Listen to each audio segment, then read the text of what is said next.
Welcome back. You are now going to watch part 2 of Tantra and Awakening of the Sacred Womb.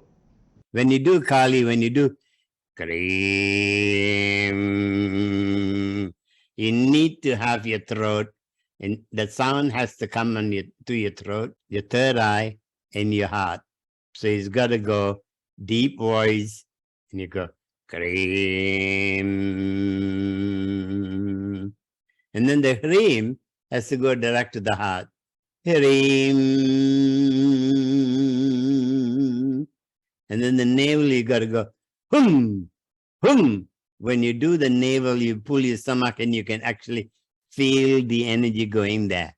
The sound traveling straight to the navel. But when you do her, also feel her as you are. Whether you're a man or a woman, you can still be Kali.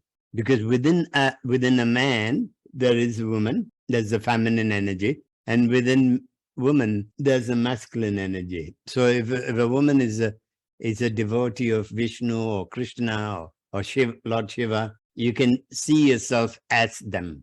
Because remember, your biological self is not all you are. The spirit is more the important. And your spirit is neither male nor female. Your spirit expresses itself when you're born. If you're born as a woman biologically, then your spirit expresses through that feminine body. If it's born as a male, it expresses its masculine energy to that. But when you are your sexuality is in total balance, then you can express yourself more fluidly. Both you get the quality of the male and female within you. Sexuality is about you, not about how you can, about the other party. You know, when you look at sexuality, they talk about sex. No, sexuality is about you. Adi Atnesvara, male and female within you. Yes, Matanji. I got it. Because we need wisdom. Okay, to grow spiritually, we need wisdom. So we need all the sounds to travel to the third eye, but with the M permeating other parts of your body. So when you go, I'm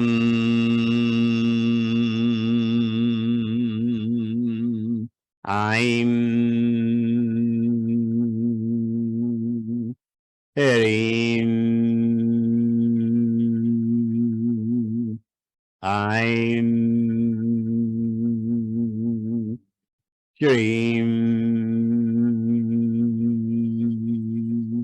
Shrimatangesh, very swaha. So when you do the M strongly, then you find that the energy travels down to different parts of your body. You need wisdom in every cell of your body. Your whole body needs the energy to travel because every cell in your body has a mind. Your mind is not, the brain has mind, so does every cell in your body. I like this when people think in terms of the brain as a mind. Every cell in your body has a mind, and so does in the brain as well. Your emotions are registered within the cell in your body, not just your brain. Your brain is the interpreter of the emotion.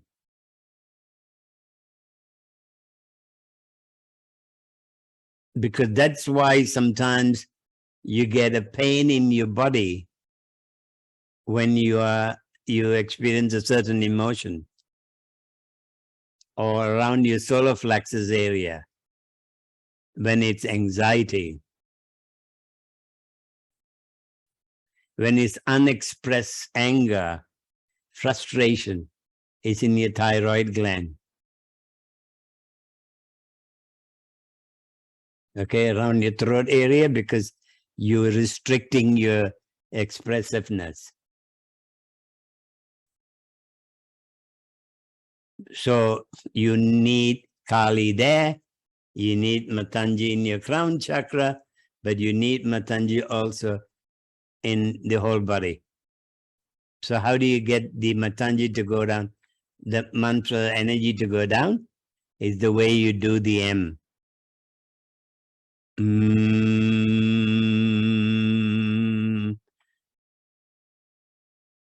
The longer you do it, the further it travels. But it has to be a strong M, not a weak M.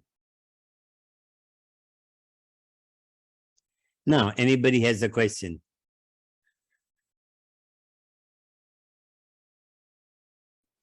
Yes, Babaji. A quick question. When you refer to the cells of our body having almost a mind of their own, would it be safe to say that the cells are consciousness? Yeah, safe to say that. Okay. So it's consciousness. Your whole body is basically consciousness. Okay. Thank you. Yeah. Because every part of your body has a different expressiveness within you. So basically what you want is the more toxic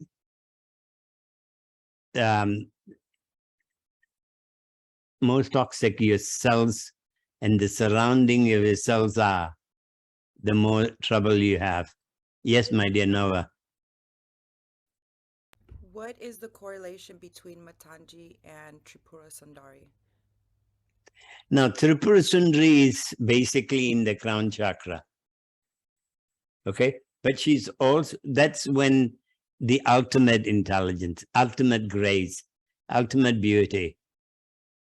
But that one is only when Kali joins Shiva and dances in the crown chakra.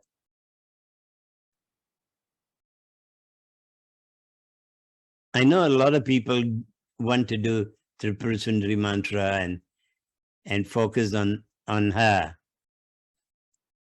And first you have to get rid of the demons inside of you.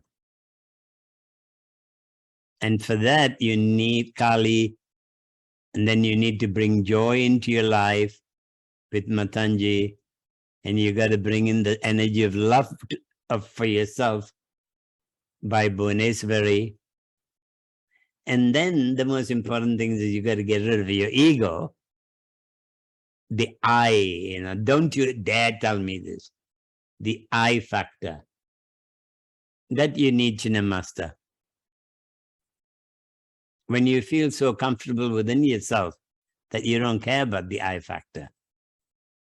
The I is great without anyone recognizing or acknowledging it.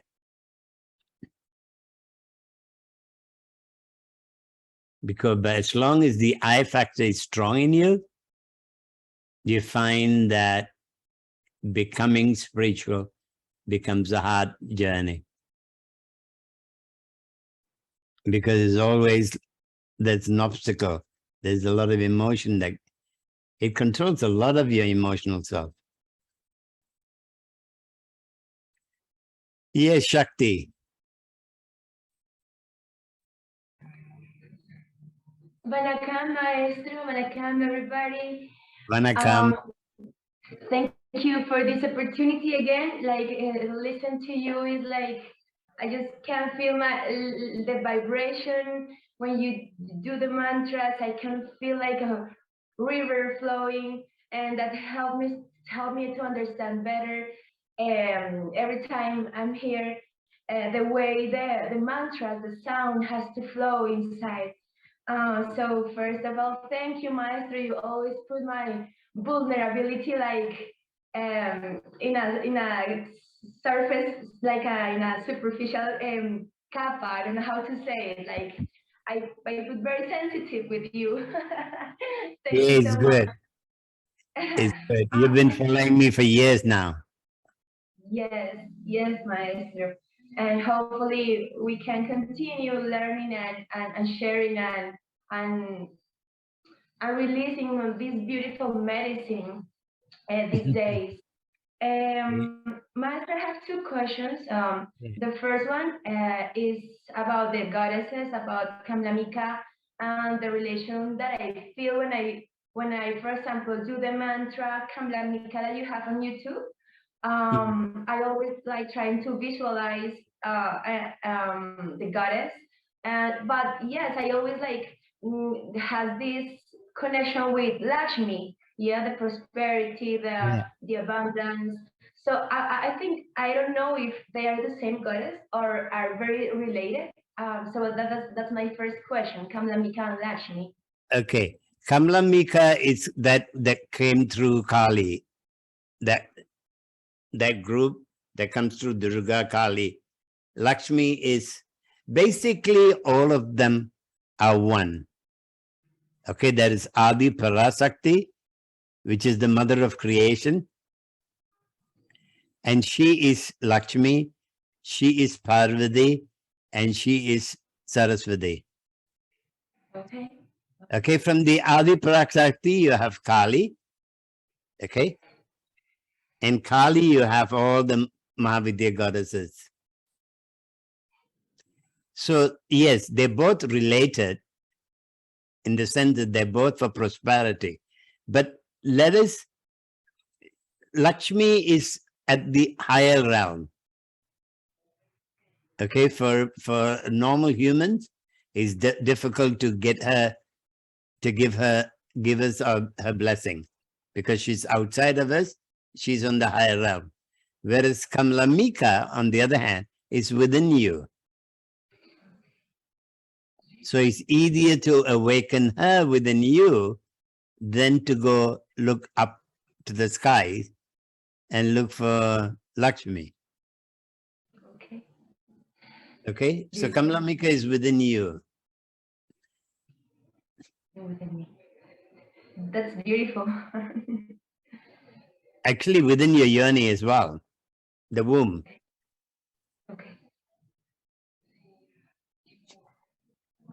What's the second question, my dear? Thank you.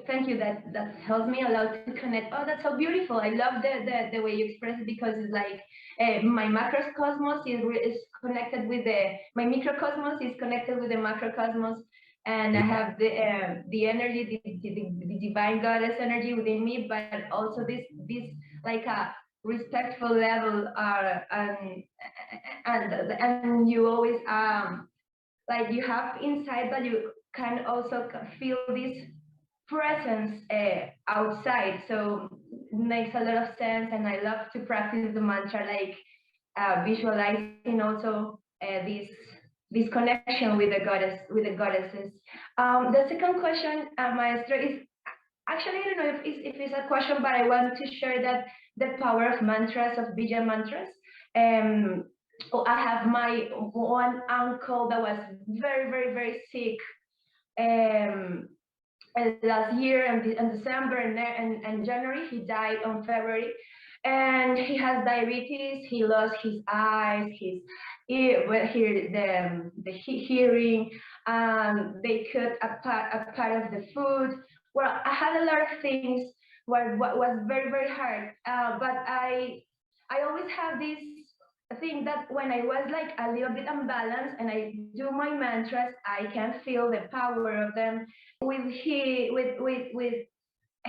loves to put YouTube and just the chances that you told us that there's a lot, and that doesn't make him nothing. Or that makes him like nothing. Not maybe yes, like feel comfortable, but he wasn't hearing.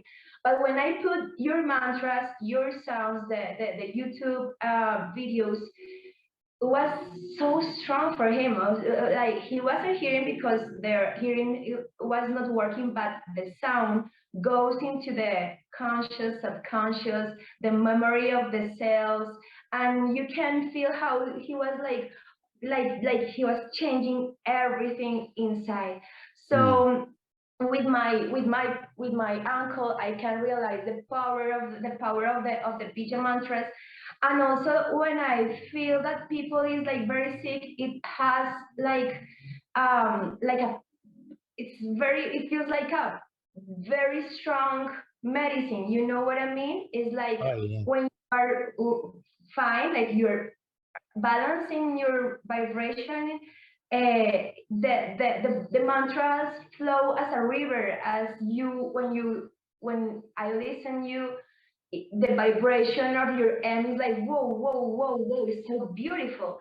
And when people I feel when it's sick or have this imbalance inside, even myself when I'm practicing and I recognize the sounds and the vibration, I can feel how just the sound gives me like the advices or gives me the consejos, like the messages. Yeah, I just want to share because that. the sound opens up. Yeah, you see, we are ancient. The physical body doesn't matter how old you are. You are basically ancient. You're immortal. You would have taken hundreds of births, and your consciousness has connection to all of that knowledge. So what happens is when you do bija, when you hear my bija mantras, okay, everyone that wants to, I have a whole set of bija mantras on YouTube. Those who are learning from me personally don't have to worry so much, but if you want as an additional tool, you can, and you can connect, take it and use it. But if you use a good earphone, you can actually feel my voice inside your body. There are a lot of people who have used that video that I have on YouTube and have gone off medication, have healed themselves. It's not one thing. Remember this, okay?